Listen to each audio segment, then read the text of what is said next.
Assalamu alaikum students, I hope you're all doing fine. This is Zinia here with another video from STEM International और Geography Book 7 का chapter जो है वो हमने start किया हुआ था global warming, that is unit 5। और इस पर्टिकुलर चैप्टर में हम क्या पढ़ रहे थे, पिछली वीडियोस में हमने ग्रीन हाउस इफेक्ट को समझा क्या होता है, हमने देखा कि क्या कॉजेज़ हैं उसके, क्या उसके जो है वो डिफरेंट वेज हैं जिसके अंदर हम इसके जो इम्पैक्ट है, जो इफ़ेक्ट है उसको कम कर सकते हैं। मोर ओवर उससे भी पहले हम जो है वो वेदर और क्लाइमेट के बीच का डिफरेंस और फिर क्लाइमेटिक पैटर्न्स में चेंजेस जो है किस तरह से बढ़ चुकी हैं, क्यों बढ़ चुकी हैं वो चीज़ें, और फिर कुछ टर्म्स मैंने आपको न्यू दी थी जिस तरह के La Nina and El Nino cycles. I hope कि आपने उनको एक्सप्लोर किया होगा। So this time what we are gonna do is कि हम ओजोन लेयर को एक्सप्लोर करने जा रहे हैं और ओजोन लेयर की ही वेरियस डिटेल्स के अंदर we are gonna jump in. So why wait, let's start. Students, the first thing that we are going to do is कि हम ओजोन लेयर को समझने जा रहे हैं कि उसका एक तो मेकअप क्या है, मेकअप के साथ साथ जो है उसकी इंपॉर्टेंस या फिर सिग्निफिकेंस क्या है, जिसके बाद फिर हम देखेंगे कि जब वो ख़त्म होती है, डिप्लीट होती है, तो फिर उसके लिए शोर क्यों मचाया जा रहा है ग्लोबली, राइट। तो ओजोन को या फिर एटमॉस्फेयर को समझने के लिए there is one thing which is very much important. आपके एयर के अंदर कुछ पर्टिकुलर गैसेज किसी एक पर्टिकुलर रेशो में प्रेजेंट है और उस पर्टिकुलर रेशो में या फिर उस रेंज में उनका प्रेजेंट होना इज़ वेरी मच इंपॉर्टेंट, ताकि आपके जितने भी एटमॉस्फेरिक रिएक्शंस हैं या फिर आपकी जितनी भी बायोलॉजिकल लाइफ है, ए बायोलॉजिकल लाइफ है, जिसको आप बायोटिक या ए बायोटिक लाइफ भी कह सकते हैं, उनकी सस्टेनेबिलिटी इन सारी के सारी रेंजेस के हेल्दी रेंज के ऊपर जो है वो डिपेंड कर रही होती है। So two things are very much important. एक तो नाइट्रोजन आपकी 78% है एटमॉस्फेयर के अंदर और उसको इतना ही रहना है, वो ज़्यादा कम होती है तो उसकी वजह से आपकी सॉइल में कितनी नाइट्रोजन है या फिर नाइट्रोजन का साइकिल जो है वो भी डिस्टर्ब हो सकता है। आपकी एसिड रेन का जो एक पूरा का पूरा कॉन्सेप्ट है वो भी बढ़ सकता है एंड ऑल दैट। और दूसरी चीज़ ऑक्सीजन, ऑक्सीजन की कितनी अमाउंट है आपके 21% है इन योर इंटायर एटमॉस्फेयर, और उसी की बेसिस के ऊपर आपकी बायोलॉजिकल लाइफ जो है वो सस्टेन कर रही है। और ए बायोलॉजिकली जो भी ऑक्सीडेशन रिएक्शंस आपके पूरे के पूरे ग्लोब में हो रहे हैं वो भी इसी से जो है वो सस्टेन होते हैं, which are very much important coming from also आपने रॉक साइकिल भी पढ़ा है, उसके अंदर भी ऑक्सीडेशन का पूरा प्रोसेस भी हमने पढ़ा हुआ है। So this is where you might want to revisit that and reinforce that particular concept as well. So this is exactly the point जहाँ पे हम एटमॉस्फेयर के डिफरेंट गैसेस की रेशियोज की जो है सिग्निफिकेंस समझते हैं। And when we talk about the ozone, तो ओजोन के अंदर ना ही नाइट्रोजन है ना ही ऑक्सीजन है, बल्कि ऑक्सीजन गैस नहीं है, ओजोन गैस है। ओजोन इज़ O3 जबकि ऑक्सीजन इज़ O2। तो यहाँ पे क्या हो रहा है कि 3 ऑक्सीजन के जो आपके एलिमेंटल एटम्स हैं वो इकट्ठे होकर आपको एक ओजोन गैस जो है उसका कंपाउंड बनाकर दे रहे हैं। And ozone itself is very light, इतनी लाइट है कि वो आपके अर्थ के पास जो है वो उतनी अच्छे से सस्टेन नहीं होती, जबकि ground ozone is a particular phenomena.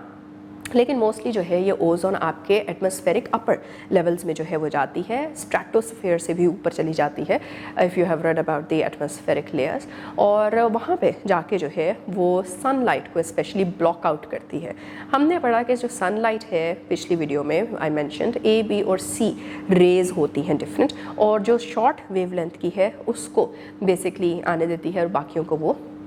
बीच में से डिसिपेट करवा देती है। सो अब ओजोन अगर वहाँ से डिप्लीट हो जाती है, ठीक, तो उसके वजह से ज़्यादा ढेर सारी सन रेज जो है वो एंटर होंगी इन द एटमॉस्फेयर, ज़्यादा जो है वो रेज पहुँचेंगी ऑन टूवर्ड्स द लैंड, और यहाँ पे जिस तरह से आएंगे और ग्रीन हाउस गैसेस भी यहाँ पे ज़्यादा हैं, तो वो जितनी अपने साथ वार्मथ या हीट लेकर आती हैं वो सारी की सारी यहाँ पे ट्रैप हो जाती है, जिसकी वजह से एक ब्लैंकेट क्रिएट हो जाता है on the level of the और on the surface of the earth, और उसकी वजह से फिर ग्लोबल वार्मिंग का जो एक पूरा का पूरा फिनोमेना हमें फेस करना पड़ता है। So this is exactly the significance of ozone. वो जितनी सनलाइट या सन रेज को ब्लॉक आउट करेगी उतनी ही हीट या लेवल ऑफ हीट जो कि लैंड तक पहुंच रहा है वो कम हो जाएगा। 1970s के अंदर सबसे पहली दफ़ा जो है वो ओजोन लेयर के अंदर होल जो है वो डिस्कवर हुआ था, और तब फिर पढ़ना शुरू किया साइंटिस्ट्स ने और रिसर्चर्स ने कि ये क्यों हो गया और कैसे हो गया। So that is where the discovery also came in कि CFCs जो क्लोरोफ्लोरोकार्बन्स एक गैस है जो कि प्रोड्यूस हो रही है coming from the various machines which are under use,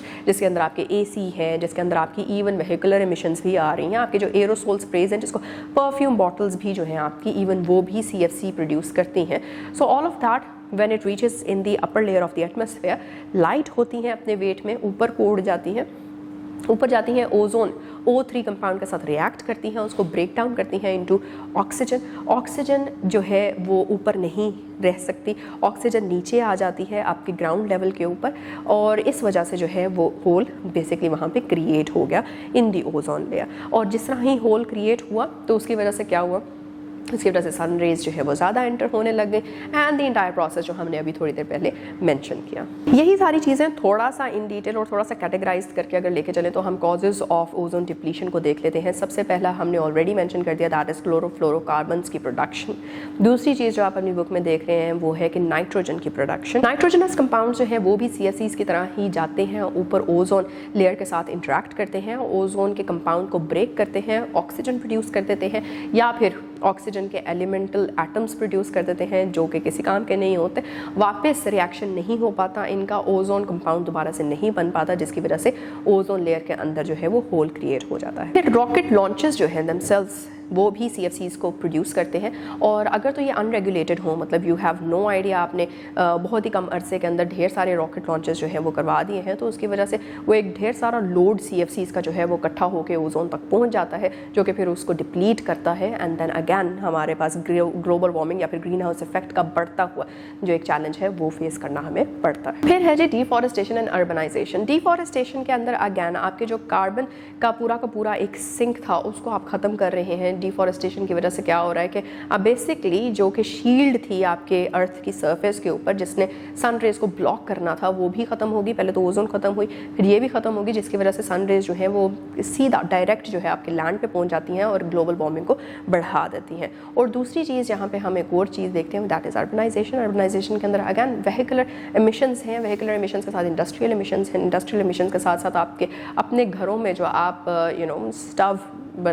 use करते हैं उसकी वजह से भी, या फ्यूल बर्न करते हैं उसकी वजह से भी आपकी जो गैशियस प्रोडक्शन है वो सारी जाके ओजोन को बेसिकली ख़त्म करती है या नेगेटिवली अफेक्ट करती है, जिसकी वजह से ओजोन डिप्लीशन एक्सेलरेट हो जाती है। And the last very important thing is to understand again, जिस तरह पिछली वीडियो में हमने ये बात की कि global warming is a particular phenomena जो कि नेचुरली भी होता है, तो उसके अंदर ऑफ कोर्स कुछ नेचुरल सोर्सेज होंगे जो इस तरह की गैसेस प्रोड्यूस कर रहे होंगे, जिसकी वजह से आपकी ओजोन लेयर जो है डिप्लीट होती होगी। और यहाँ पे वो नेचुरल सोर्सेज आपके स्पेशली वॉल्केनिक इरप्शंस जो हैं वो आती हैं, जिसके अंदर ऑक्साइड्स ऑफ सल्फर और ऑक्साइड्स ऑफ नाइट्रोजन जो है वो प्रोड्यूस होते हैं and then they react with the ozone layer and that is where ozone depletion basically naturally occurs. हम आ रहे हैं towards the effects of ozone layer depletion. Causes कर ली, इफेक्ट्स की तरफ है। इफेक्ट्स के अंदर सबसे पहला तो हम इफेक्ट पढ़ने लगे हैं कि ह्यूमन लाइफ के ऊपर क्या इफेक्ट होता है। Now the more sun rays which come down and which kind of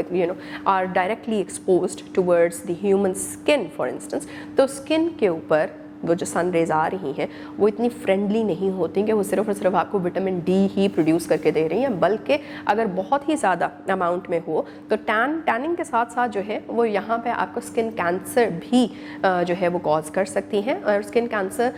कहाँ से होता है, आपकी जो DNA है इन योर सेल्स उसकी म्यूटेशन की वजह से या फिर वो ब्रेक हो जाता है या डैमेज हो जाता है, और सन रेज के पास ये पूरी कैपेसिटी है कि वो आपके DNA को हार्म कर सके या ब्रेक कर सके, जिसकी वजह से स्किन कैंसर या फिर अदर टाइप्स ऑफ कैंसर्स भी जो है वो उससे ट्रिगर हो सकते हैं। मोर ओवर सनबर्न भी आपने सुना होगा, बहुत से लोगों को होता है वेस्टर्न साइड्स के ऊपर जो है lighter the skin tone more the sunburn risk, right. और उसके साथ साथ जो है कैटरैक्ट का, एक कैटरैक्ट जो आंखों की बीमारी है, the cloudiness in the lens, वो भी बढ़ जाती है और इसका भी लेना देना जो है वो आपका इंक्रीज्ड सन एक्सपोजर से ही होता है। सो ढेर सारी ऐसे की ह्यूमन कंडीशंस और इलनेसेस हैं जो कि आपकी increased exposure to sun rays या फिर सनलाइट जो है उसकी वजह से हो जाती है। एंड अगेन इसी चीज़ को आप आगे लेके जाते हैं और प्रोजेक्ट कर सकते हैं ऑन दी लाइफ और the wellbeing of animals. Animals की भी स्किन है वो भी उसी तरह से रह रहे हैं एंड ऑल दैट, तो उनको भी जितना ज़्यादा सन एक्सपोजर होगा सेम इश्यूज़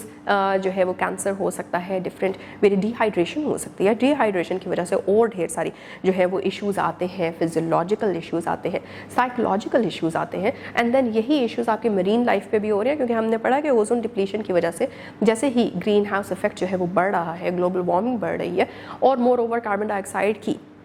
स्पेशली जो कंटेंट है इन दी एटमॉस्फेयर वो बढ़ा है, तो ओशंस की एसिडिफिकेशन जो है वो भी बढ़ जाती है और ओशंस की एसिडिफिकेशन बढ़ने की वजह से आपकी मरीन लाइफ जो है इटसेल्फ वो डायरेक्टली फिर उसको जो है वो फेस कर रही होती है and it goes extinct. And the last effect is on the plants, the environment. Plants भी जो हैं वो ऑफ कोर्स डिहाइड्रेशन की तरफ जाएंगे। इवेपोट्रांसपायरेशन का हमने कॉन्सेप्ट पढ़ा था in the last few chapters, और इवेपोट्रांसपायरेशन का जो रेट है वो बढ़ जाएगा, प्लांट्स खुद डिहाइड्रेट हो जाते हैं, विल्ट कर जाते हैं in the process and more over इसके साथ साथ जो आपकी बिल्डिंग्स है वो भी करोड होती हैं, उधर भी ऑक्सीडेशन का प्रोसेस बढ़ सकता है और रिएक्शंस होते हैं coming from the imbalance of gases in the atmosphere, और जितना सन रेज का जो इम्पैक्ट है वो बढ़ेगा, जिसकी वजह से आपका इंफ्रास्ट्रक्चरल डेवलपमेंट जो है वो भी ख़राब हो जाती है। ऑन पेज नंबर 77 आपको causes of climate change in the world and some particular areas जो हैं वो दिए गए हैं। ग्लोबल वार्मिंग और क्लाइमेट चेंज किस तरह से जो है वो कॉज हो रहे हैं ओवरऑल ग्लोबली,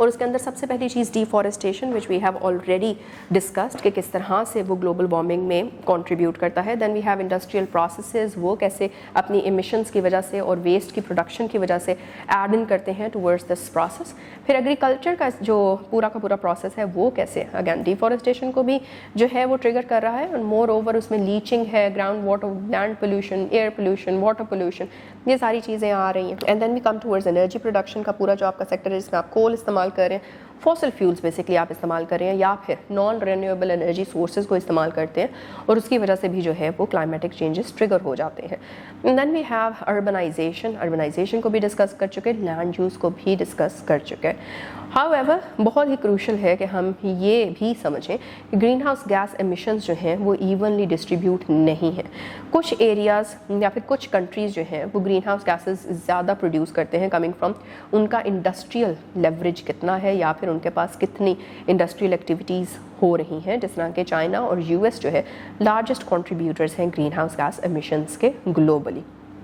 और जैसे इसकी प्रोडक्शन डिस्ट्रीब्यूशन जो है वो इवन नहीं है, इसी तरह से इसका इम्पैक्ट डिस्ट्रीब्यूशन जो है वो भी इवन नहीं है। वो कंट्रीज़ फॉर एग्जांपल पाकिस्तान जो है it is the top countries में आता है जो कि ग्लोबल चेंज या फिर ग्लोबल वार्मिंग का विक्टिम है। And then we have impact on specific regions, जिस तरह की आपकी बुक में प्रोवाइडेड है। The first one is coastal areas. Coastal areas किस तरह से जो है इफेक्ट होंगे, यहाँ पे सी लेवल्स हमने जैसे पहले भी पढ़ा वो राइज कर जाएंगे, इंटेंस स्टॉर्म एक्टिविटीज़ हो सकती हैं, साइक्लोन्स यहाँ पे ज़्यादा आ सकते हैं, थंडर स्टॉर्म्स ज़्यादा आ सकते हैं, कोस्टल इरोजन हो सकती है, फ्लडिंग बढ़ जाती है, ह्यूमन सेटलमेंट्स जो हैं वो वहाँ पर तबाह हो सकती हैं, यूनिक इकोसिस्टम्स जो कि मरीन या प्लांट लाइफ के वहाँ पे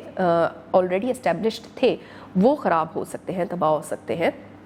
एंड विद दैट आर्कटिक और एंटार्क्टिक की तरफ जाएँ तो again melting of ice caps, ice sheets जो है वो बढ़ गई, जिसकी वजह से जो हैबिटेट था वहाँ पे पोलर बियर्स का, पेंगुइन्स वगैरह का, वो इफेक्ट होता है, क्योंकि वो तो बर्फ़ के बगैर नहीं रह सकते, या फिर वो जो लैंड जो एरिया था उनके पास वहाँ पे नहीं रह सकते एंड ऑल दैट। फिर उसके बाद आपका पूरा का पूरा इकोसिस्टम डिस्टर्ब हो जाता है। अगर एक स्पीशी की जो क्वांटिटी या फिर अमाउंट इन दी इकोसिस्टम है वो ख़राब हो तो उसकी वजह से बाकी सारी की सारी फूड चेन्स और फूड वेब सब ख़राब हो जाता है, और देयरफॉर जो पूरा इकोसिस्टम वहाँ पे एस्टेब्लिश था वो सारा का सारा डिस्टर्ब होता है।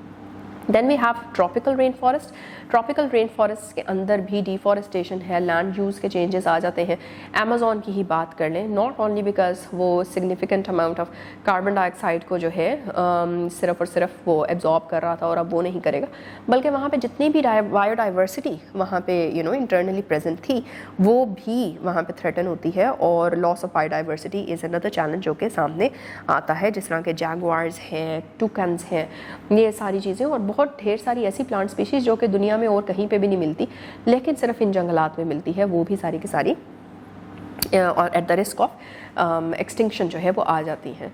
सो all of this is basically कि किस तरह से ग्लोबल वार्मिंग जो है वो डिफरेंट आपके climatic regions in the world को अफेक्ट कर रही होती है। तो इन सारी चीज़ों को या इन सारे फैक्टर्स को पढ़ के एक बहुत ही इंपॉर्टेंट चीज़ जो समझने की ज़रूरत ये है कि हम ये नहीं कह सकते कि हर पर्टिकुलर रीजन जो है दुनिया का वो एक ही तरह के कॉन्सिक्वेंसेस फेस करेगा कमिंग फ्रॉम ग्लोबल वार्मिंग और changes in the climatic patterns, बल्कि यहाँ पे ये ढेर सारे फैक्टर्स भी हैं, जोग्राफिकल फैक्टर्स जो हैं। फॉर एग्जांपल कोई एक ऐसा कंट्री है जो कि लैंड लॉक्ड है, उसके इर्द गिर्द कोई सी नहीं है, कोई ओशन नहीं उसको टच कर रहा है एंड ऑल दैट, तो वहाँ पे फिर फ्लडिंग का उस तरह से इतना ज़्यादा डर नहीं होगा जितना ऐसे एरियाज़ को या ऐसे ममालिक को होगा जो कि जिनके पास कोस्टल एरियाज़ हैं, जो कि सी शोर्स के साथ साथ सिचुएटेड है, वहाँ पे इस तरह की ज़्यादा चीज़ें जो हैं वो फेस करने को मिलेंगी। एंड देन ऑल्सो इसके अलावा जो है अगर हम देखते हैं कि किस तरह के हैबिटेट्स कहाँ पे प्रेजेंट हैं, तो वो उन हैबिटेट्स को भी थ्रेटन उसी तरह से फील करने को मिल सकता है जिस तरह की जोग्राफिकल फैक्टर्स उसके इर्द गिर्द मौजूद हैं। तो दिस इज़ एग्जैक्टली वेयर हम पाकिस्तान के वो चैलेंजेस जो कि डिफरेंशियल हैं coming from other regions in the world को समझते हैं कि पाकिस्तान के इर्द गिर्द या उसके पास ऐसी कौन सी चीज़ें हैं जो कि ख़राब हो सकती हैं बिकॉज ऑफ ग्लोबल वार्मिंग, और उसके ख़राब होने की वजह से एडेड चैलेंजेस जो हैं, यूनिक चैलेंजेस जो हैं, वो सिर्फ और सिर्फ पाकिस्तान ही फेस करेगा। जी तो बच्चों, ये था हमारा पूरा का पूरा चैप्टर क्लाइमेट चेंज का। क्लाइमेट चेंज के अंदर from the very very very simple differentiation between weather के पैटर्न्स वर्सेस क्लाइमेटिक पैटर्न्स जो है, वहाँ से स्टार्ट करते हुए greenhouse effect, global warming being something which is very natural to something which got accelerated coming from increased human activities, और उसके साथ साथ फिर आगे हमने ओजोन की लेयर को समझा, ओजोन लेयर की कंपोजिशन को समझा, कंपोजिशन को समझने के बाद उसकी causes of depletion, consequences of depletion, और फिर साथ ही साथ वेज इन विच इन चीज़ों को जो है वो रोका जा सकता है। एंड लास्टली हमने ये भी देखा है कि किस तरह से different regions of the world जो है वो डिफरेंशली अफेक्ट होते हैं आपकी ग्लोबल वार्मिंग की वजह से, और it also depends on the geographical factors and topographical features जो कि एक पर्टिकुलर रीजन के अंदर हैं कि किस तरह से कौन सा पर्टिकुलर एरिया कौन से कॉन्सिक्वेंसेस को फेस करेगा of global warming. So I hope that you will revise at all, ताकि जब हम अपने अगले चैप्टर पे जाते हैं so all of these basic concepts will be soldered. And yeah till then take care, Allah हाफिज़।